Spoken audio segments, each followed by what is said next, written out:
오픈런이라는 단어가 있습니다. 보통 아이돌 콘서트 티켓팅이나 유명 맛집 또는 한정판 명품을 구매하기 위해 매장 개점 전부터 줄을 서는 행위를 말합니다.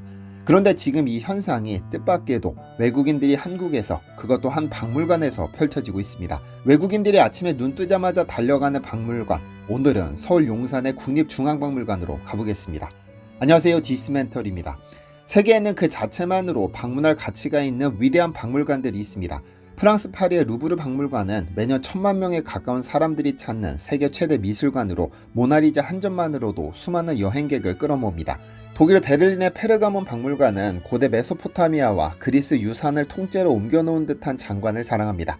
특히 이라크 바빌로니아의 이스타르문, 튀르키의 고대 도시의 제단은 지금도 방문객들을 압도하죠.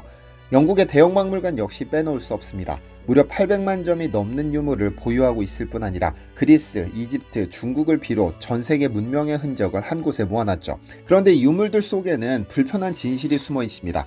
루브르의 일부 걸작들은 나폴레옹이 전쟁터에서 챙겨온 전리품이었고, 페르가몬의 제단과 이스타르문은 제국주의 시대 독일이 강제로 뜯어온 것들입니다.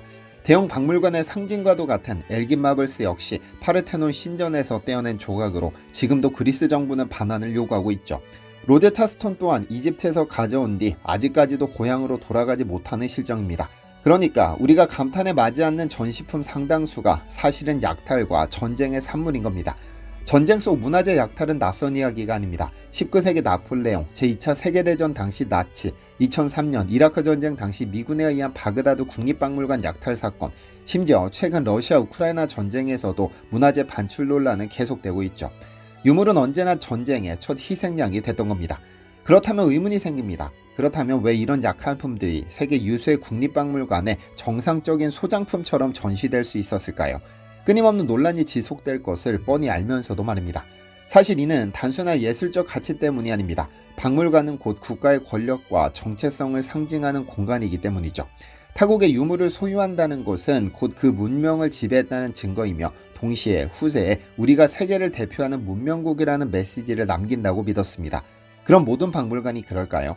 아닙니다. 아시아를 대표하는 박물관이자 최근 세계적 주목을 받고 있는 곳, 한국의 국립중앙박물관은 다릅니다. 이곳은 약탈하지 않은 한반도의 역사와 문화를 총망라한 소장품 44만 점으로 전 세계인의 발걸음을 모으고 있습니다.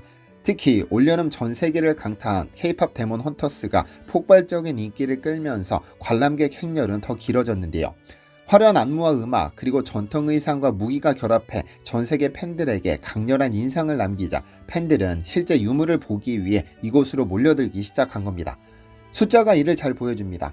2025년 7월 한 달간 국립중앙박물관의 관람객 수는 69만 4천 명을 넘어섰는데 전년 동기 대비 2배 이상 늘었습니다. 상반기 전체 관람객은 270만 명을 돌파해 개관 이래 최고치를 기록했고, 박물관 공식 굿즈 매장 뮤즈샵의 매출은 49억 원을 돌파, 전년 대비 180%나 증가했습니다. 온라인 스토어 하루 방문자 수도 4배 이상 급증했죠. 사실 이 인기는 캐대원 때문에 반짝하는 것은 아닙니다. 국립중앙박물관은 이미 2023년도에 연간 418만 명이 찾으며 세계 박물관 관람객 순위 6위, 아시아 1위를 기록한 바 있죠. 무료 상설 전시, 세련된 건축, 사유의 방과 같은 독창적 큐레이션, 한국사를 일관된 서사로 엮은 전시 덕분에 내 외국인 모두에게 꾸준한 사랑을 받는 문화기관이었습니다. 그러니까 캐대언은 그 흐름에 불을 붙인 겁니다. 사실 이전까지 우리 역사를 설명하는 데 있어 아쉬움이 많았던 것도 사실입니다. 캐대언은 전 세계 수억 명의 시청자에게 한국 문화에 대한 진입장벽을 낮춰줬는데, 전 세계 시청자들이 이 장면 국립중앙박물관에서 볼 수 있다는 사실을 알게 되면서 단순한 전시 공간을 넘어 팬덤의 성지로 문화적 경험의 확장 무대로 변모했습니다.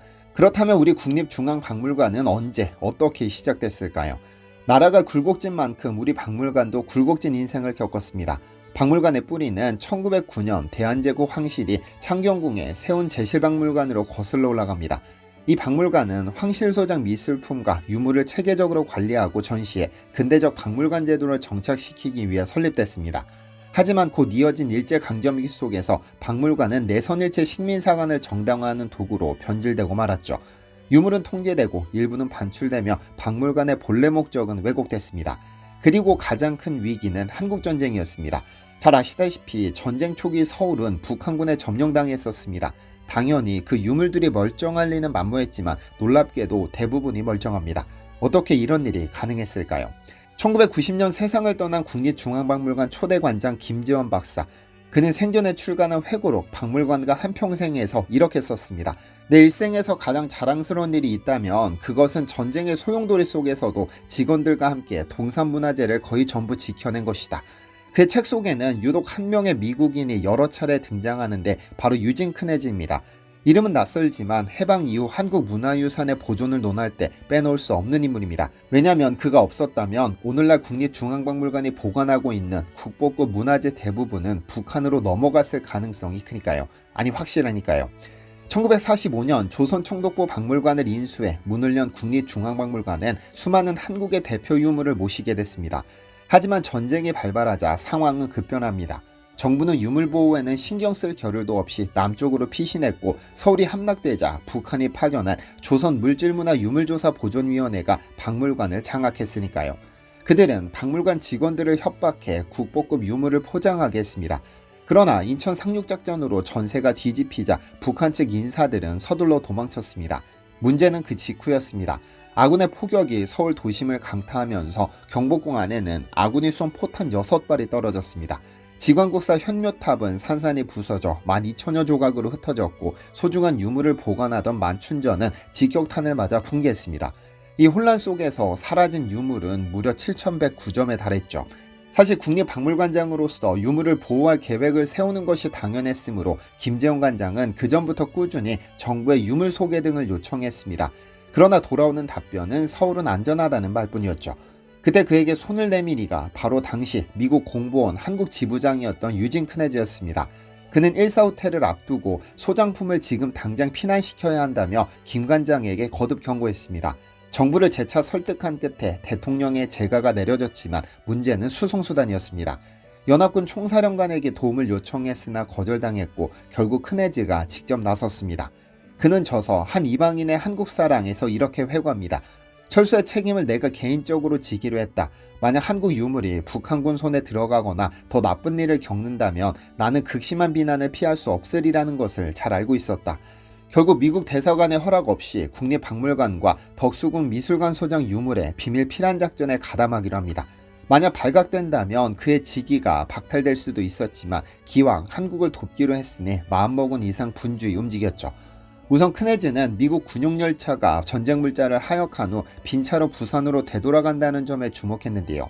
그는 1945년 해방 후 미 군정 시절 교화국장을 지낸 예비역 대위이기도 했는데 그 신분을 이용해 담당 미군 장교를 통해 부산행 열차를 징발했고 12월 7일 미군 수송부를 설득해 국립중앙박물관 및 덕수궁 미술관과 서울역 사이를 오가며 유물들을 열차로 옮겼습니다.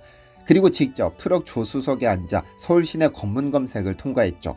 피란 대열에는 국립박물관 소장품 83상자 및 덕수궁 미술관 소장 155상자 외에도 서울대 도서관이 소장한 승정원 일기 3045권 등 규장각 도서가 포함되어 있었죠. 농기구라고 위장 포장된 유물을 실은 열차는 나흘 만에 부산에 도착했습니다. 다른 열차에게 수시로 길을 내줬고 북한군과 중공군의 공격이 의심될 때는 몇 시간씩 멈춰서야 했습니다. 여기서도 크네즈의 역할이 빛났습니다. 그는 검문소마다 일일이 전화를 걸어 열차의 안전이동을 확인했고 그 역시 군용기를 타고 부산까지 와서 유물의 무사 도착을 확인했죠. 그렇게 3일 만에 부산에 도착한 유물을 실은 열차는 우선 미국 공보원 창고에 임시 보관됐고 이후 부산 광복동의 경남도청 관제국 건물로 무사히 옮겼습니다.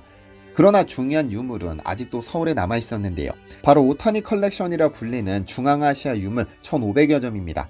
일본인 오타니 고즈이가 중앙아시아에서 수집한 이 유물들 중 크고 무거운 벽화 60여 점은 1차 수송에서 제외됐는데요.